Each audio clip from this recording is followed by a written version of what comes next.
Fact news Haryana में आपका स्वागत है। इस वक्त की बड़ी खबर एनआईए की रेड्स हुई हैं उत्तर प्रदेश और हरियाणा में। रेड्स इसलिए हुई है कि जो गोल्डी बराड़ है और उनके एसोसिएट है US based gangster Randeep Malik, उनसे संबंधित रेड हुई है ताकि जो उनके एसोसिएट्स हैं हिंदुस्तान में उनको गिरफ्तार किया जाए।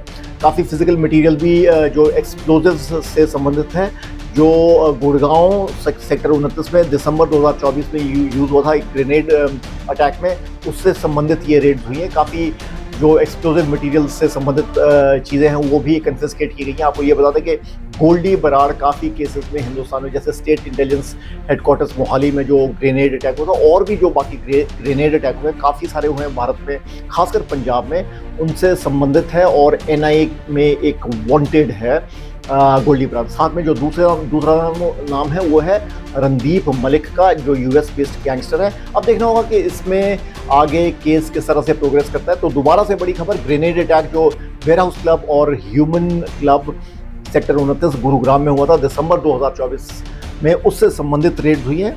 गोल्डी बराड़ और रणदीप मलिक के लोगों पर उनको गिरफ्तार करने के लिए गिरफ्तारी हुई है या नहीं हुई है इसका पता नहीं है, मगर काफ़ी जो एक्सप्लोजिव मटेरियल से जो लिंक्ड चीज़ें हैं उनकी कॉन्फिस्केशन हुई है एनआईए द्वारा। धन्यवाद। फैक्ट न्यूज हरियाणा में आपका स्वागत है। इस वक्त की बड़ी खबर, एनआईए की रेड्स हुई हैं उत्तर प्रदेश और हरियाणा में। रेड्स इसलिए हुई है कि जो गोल्डी बराड़ है और उनके एसोसिएट है US based gangster Randeep Malik, उनसे संबंधित रेड हुई है ताकि जो उनके एसोसिएट्स हैं हिंदुस्तान में उनको गिरफ्तार किया जाए।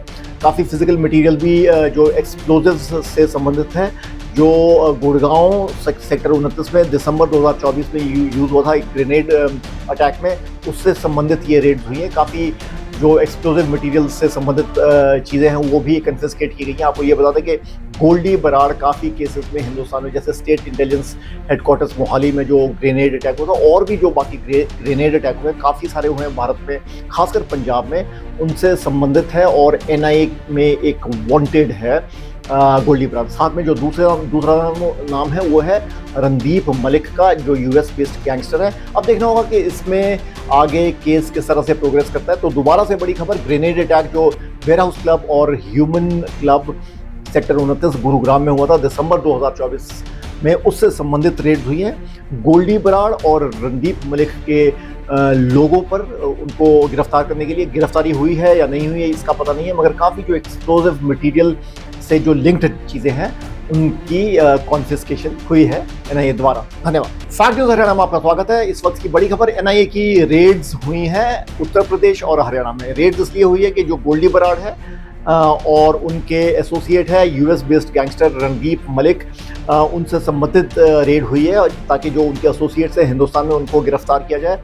काफ़ी फिजिकल मटेरियल भी जो एक्सप्लोजिव्स से संबंधित है, जो गुड़गांव सेक्टर 29 में दिसंबर 2024 में यूज़ हुआ था एक ग्रेनेड अटैक में, उससे संबंधित ये रेड हुई है। काफ़ी जो एक्सप्लोजिव मटेरियल से संबंधित चीज़ें हैं वो भी कन्फिस्केट की गई हैं। आपको ये बता दें कि गोल्डी बराड़ काफ़ी केसेस में हिंदुस्तान में, जैसे स्टेट इंटेलिजेंस हेडक्वार्टर्स मोहाली में जो ग्रेनेड अटैक हुआ था और भी जो बाकी ग्रेनेड अटैक हुए काफ़ी सारे हुए हैं भारत में, खासकर पंजाब में, उनसे संबंधित है और एनआईए में एक वांटेड है गोल्डी बराड़। साथ में जो दूसरा नाम है वो है रणदीप मलिक का, जो यूएस बेस्ड गैंगस्टर है। अब देखना होगा कि इसमें आगे केस किस तरह से प्रोग्रेस करता है। तो दोबारा से बड़ी खबर, ग्रेनेड अटैक जो वेयर हाउस क्लब और ह्यूमन क्लब सेक्टर 29 गुरुग्राम में हुआ था दिसंबर 2024 में, उससे संबंधित रेड हुई है।